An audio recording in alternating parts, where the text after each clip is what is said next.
poem of 24 books, but its story isn't told in chronological order. In fact, the actual text begins in the middle, represented here by the colors red and blue.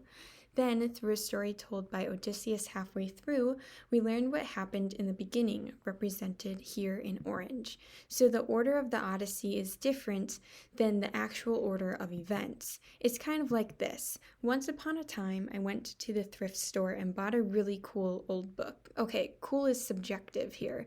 But then I drove home and told my sister about the new coffee drink I tried that morning. Then I watched a movie, The End. Wasn't that a really good story? On the bottom here is the order of events in my story, but if I actually wanted to order the events chronologically, I'd have to order them in the place they took in time. It'd look something like this. I drank a new coffee drink, then I bought that super cool old book.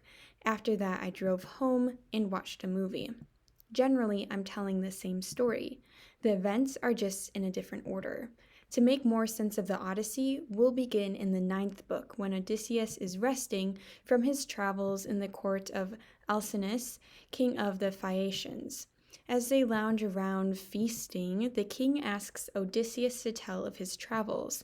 Odysseus says that the tale is full of much grief, but eventually agrees to tell the king.